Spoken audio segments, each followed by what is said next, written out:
far. A round of applause for her once again, ladies and gentlemen.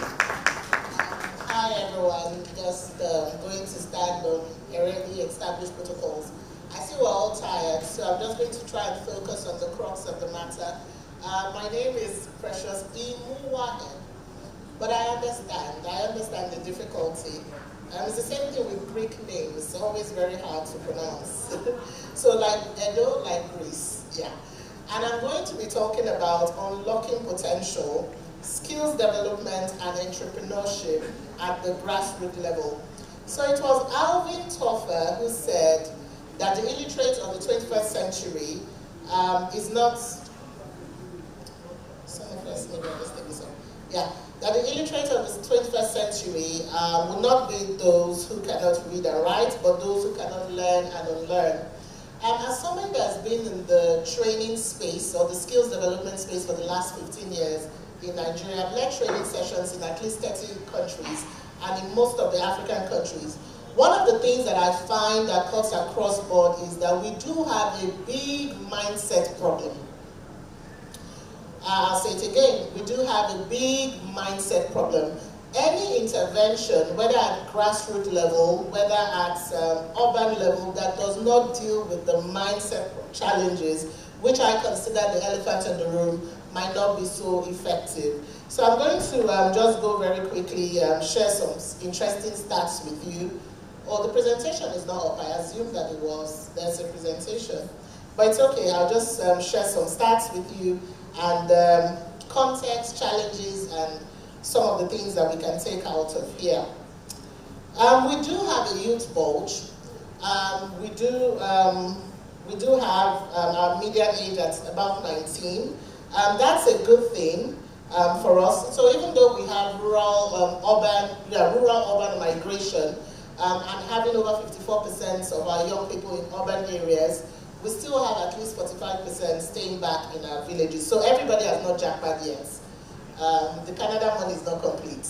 And everybody has not left the villages yet. There's still some people there, and that's why it matters. If you go around our villages, you will find that there is a dominance of micro enterprises. So almost everywhere you turn, you might not find the big companies. Ashley's gone, I was going to ask if Semicolon was there. You might not find the big companies, but you would find a woman selling fish, you find somebody, farming, you would find micro enterprises everywhere. And you will find that these MSMEs are contributing to the economies. But you will also find that agriculture is no more cool for young people. How many people are very happy to say I'm a farmer? Huh? A lot of people are becoming, but I'll tell you something interesting which I will talk about. It's actually still an urban construct. I travel extensively around Nigeria. I used to work for Edo State government, so I've been to every single local government or ward in my state. And for us who know about agri-tech, it's cool to say that, oh, I'm in agriculture, I'm a farmer, but not for the guys in the village. They think there's something wrong with them if they are still doing farming. Because it's still very, it's not mechanized yet. You still have to carry your hoes and all of that. So that needs to change. And then, of course, questions around, when it comes to entrepreneurship, around gender representation, obviously, that's something I'm very passionate about, unashamedly so. But if you look at the Faith Foundation report, entrepreneurship report, they did show that in 2024, there's been at least a 12% increase in the number of female-led businesses. Oh yes, where am I? I'm in context and challenges for my friend who is changing that. So now, another thing is the digital and technical skills gap.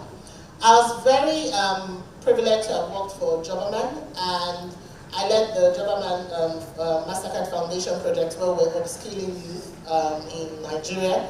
Our goal was to upskill 5 million.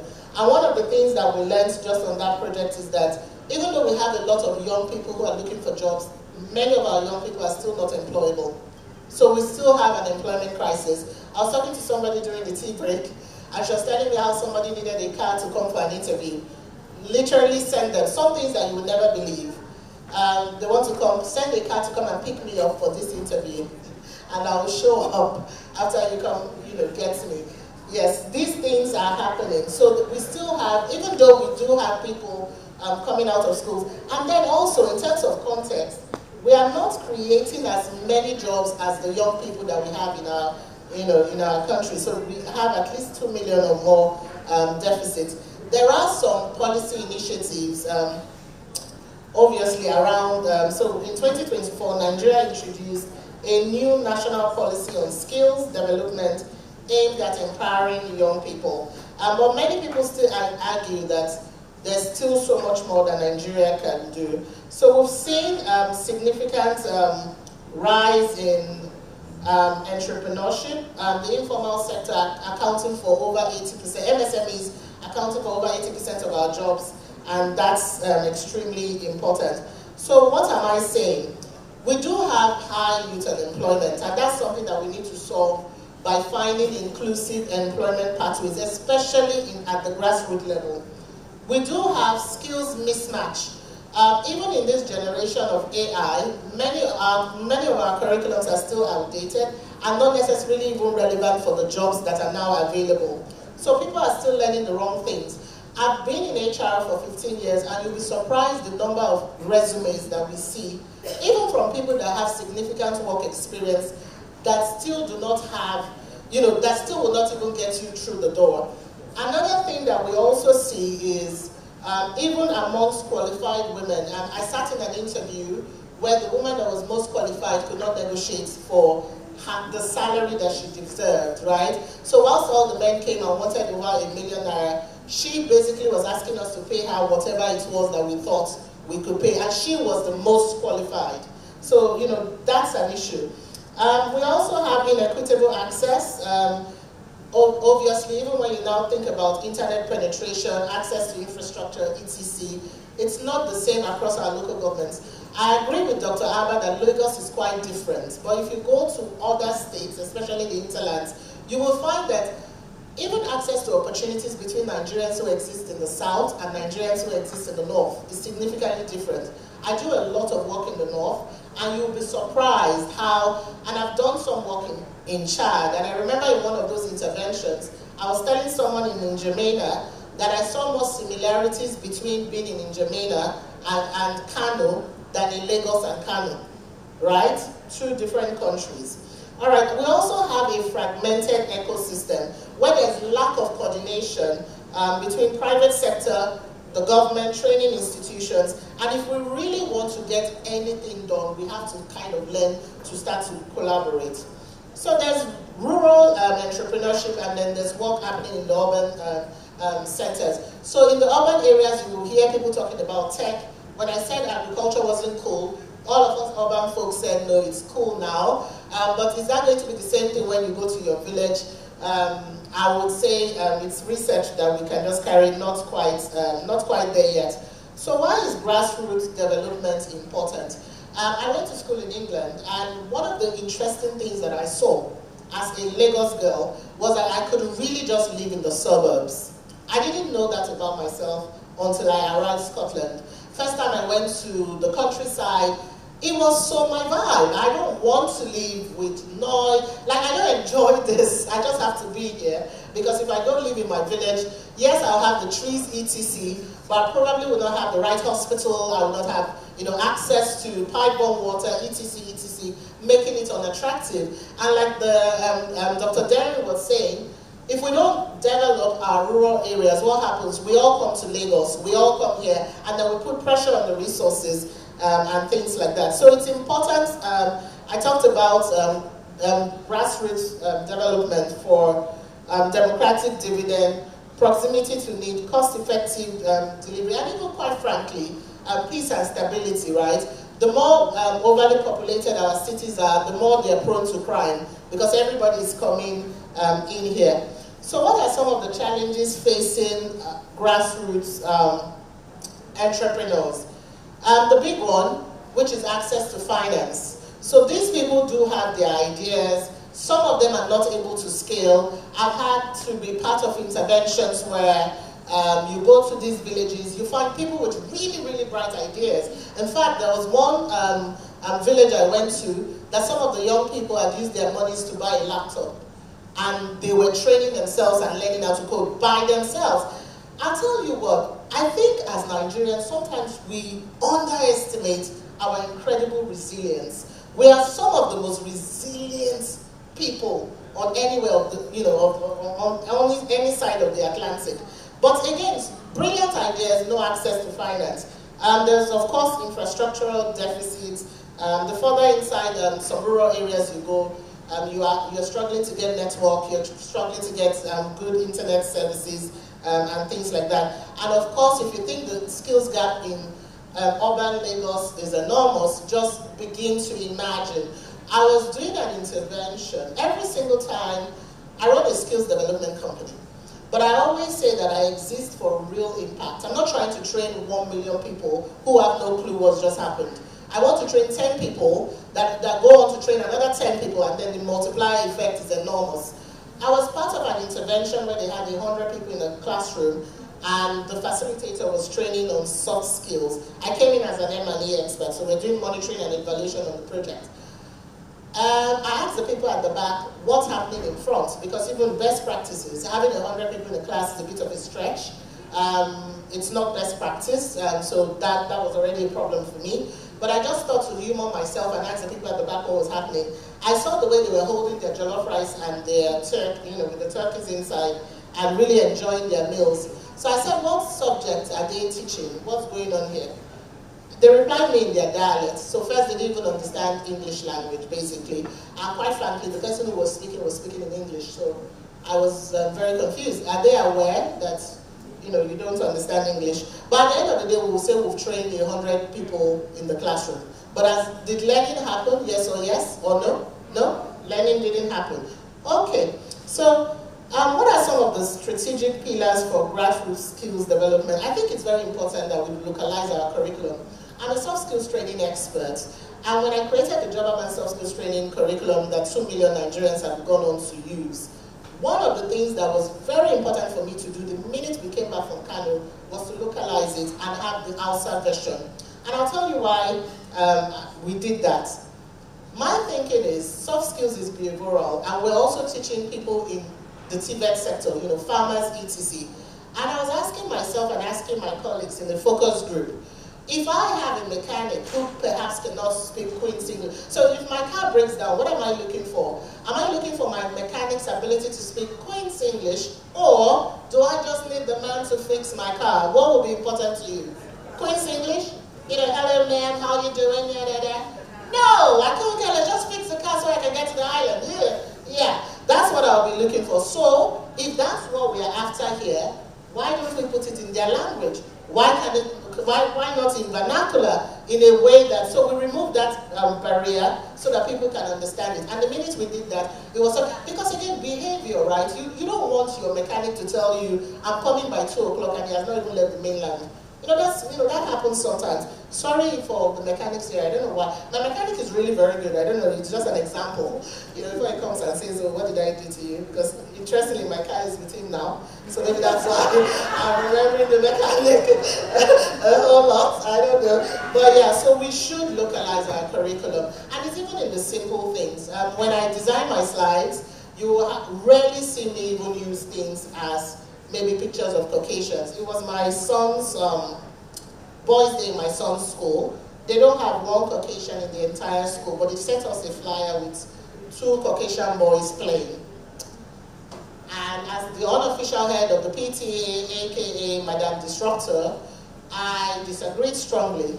You could have found surely on the internet a picture that was representative, because representation matters greatly. And they changed it, and even the children were pleased. So EdTech integration, one of the things that we try to do, obviously WhatsApp Learn has come to stay. When I was working in government, I was so surprised. You will send, I hope I'm not showing my government all the because I'm sure nobody's surprised. But you will be surprised, I was at least coming from the private sector, that you send somebody an email and they won't see it. If you want to hide anything from them, send them an email. Nobody's going to look at it. But send it on WhatsApp, forward it on WhatsApp, they are going to see it. And then share it with the activists as well, so that it comes up on Twitter. But no, they will definitely not see it. So we now need to think seriously about low-tech, ed-tech. In one of the entrepreneurship courses that we designed, we set up something called digital shops. So we actually train people just to even be able to sell on WhatsApp. You know, not just use WhatsApp as a, you know, set up your shop, use WhatsApp for business and start to trade. One of our classes, somebody put up a dress online and somebody in the class bought it and she went bonkers. She couldn't believe that that could happen. So just the little things, how to set up Instagram, you know, using TikTok, using social media to actually sell your business. Mentorship and coaching, they're extremely important. Again, in all the work that we've done, our financial literacy course, we recently included something called the black tax. It's not so much of a problem in other parts of the world, but in all the 15 years of doing the things that I've done, I find that some of the people are unable to get up from where they are and really scale their businesses. It's not because they're not working hard enough, but they have too many dependents that it becomes impossible for them to make any progress. So you have to teach them how to manage that. Because almost for every one Nigerian that is working, in some cases, you have almost 5 to 10 dependents that you also have to send proceeds of your. And if you continue to run like that, this is not such a problem in the West, but it's a big problem here. And we tend to teach them how to manage. And then, of course, monitoring, evaluation, research and learning. Every time we do an intervention, and I say all the time, the impact is in the details, right? So for us, it's what are we learning? What did we do? What did we get right? What did we get right? What did we learn? And then what can we do differently? So the final part of this presentation, I'm going to talk about entrepreneurship as an inclusive employment pathway. And so there are different employment pathways. The big thing now for me, as someone who runs a skills development company, is how do we put youth in work? It's not so much even just going to school and having those certificates. How do you get certificates that you can monetize?